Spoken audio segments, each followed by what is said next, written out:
Once upon a time, in a bustling village nestled between emerald hills and a shimmering river, a couple welcomed their newborn son, Ali.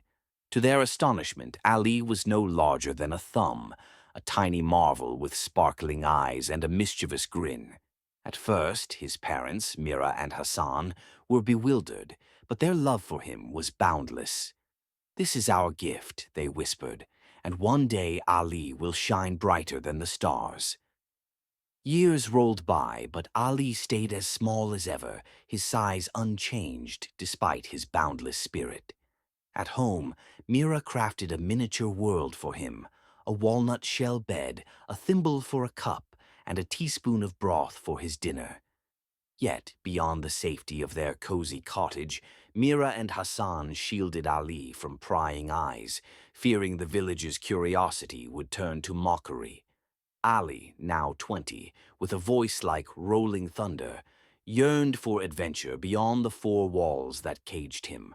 One crisp autumn day, Hassan prepared for a journey to the vibrant market in the neighboring town of Star Hollow, a place famed for its enchanted trinkets and lively traders.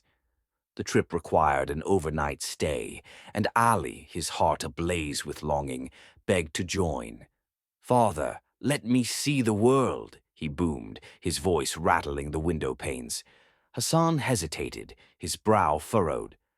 "How can I keep you safe, my son, when you're so small?"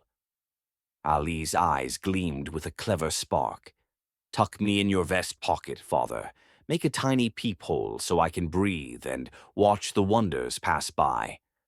Unable to resist Ali's infectious enthusiasm, Hassan stitched a small hole in his vest, and Mira, with a tender kiss, helped Ali nestle inside. With a satchel of goods and hope in their hearts, father and son set off under a golden dawn. The journey was a kaleidoscope of marvels for Ali. He peeked through the peephole, marveling at swaying wheat fields, chattering merchants, and a troop of jugglers tossing flaming torches. By dusk they reached the gilded Lantern Inn, a grand ivy-clad haven glowing with warm light. "A room for the night," Hassan declared, "and tomorrow the market." Ali, bouncing in the pocket, whispered, "A real inn. This is better than any dream." After settling in, Hassan descended to the bustling dining hall, Ali still snug in his vest. The aroma of roasted pheasant and spiced cider filled the air as guests laughed and clinked mugs. But the merriment shattered when four masked bandits stormed in, their daggers glinting like wolves' teeth. "Your gold, jewels, everything, now!" barked the leader, his voice like gravel. The room froze, guests trembling as they surrendered their treasures. Hassan's heart raced, but Ali, peering through the peephole, felt a surge of defiance. Without a second thought, he cupped his hands and unleashed his mighty voice. "Drop your weapons, villains, or face my wrath!" The sound roared like a tempest, echoing off the stone walls. The bandits froze, eyes darting wildly.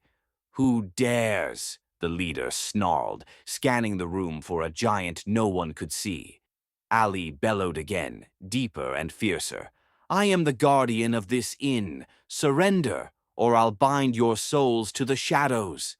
The bandits, pale with terror, whispered of spirits and curses. They believed a vengeful phantom haunted the hall, and fear of the supernatural outweighed their greed. Daggers clattered to the floor, and the bandits fled into the night, their shouts fading into the wind. The guests, still shaken, murmured about ghosts. Hassan, his chest swelling with pride, stepped forward. "Fear not, it's no spirit but my son." He reached into his vest, and Ali climbed onto his palm, standing tall as Hassan set him on the table. Gasps turned to cheers as the crowd beheld the tiny hero with the giant voice. "I'm Ali," he declared, his grin wide, "and I promise those Rosinian will never return." The guests crowded around, marveling at Ali's courage. A bard strummed a lute, improvising a song about Ali the Thunder, while a merchant offered a sapphire ring as thanks. A child, wide-eyed, asked to shake Ali's tiny hand, and Ali obliged, his heart soaring. For the first time, he felt not hidden, but seen, truly seen. At dawn, Hassan didn't tuck Ali back into his pocket. Instead, he perched his son on his shoulder, where Ali waved at passers-by as they reached Star Hollow's market. The stalls dazzled with crystal orbs, talking parrots, and fabrics that shimmered like moonlight. Word of Ali's heroism had spread, and traders greeted him like a legend, offering miniature gifts, a carved acorn throne, a vial of starlit dew. Hassan beamed, recounting the tale to anyone who'd listen, his shame replaced by pride. When they returned home, Mira gasped at Ali atop Hassan's shoulder.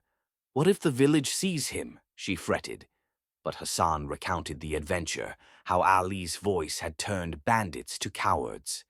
Mira's eyes welled with tears of pride.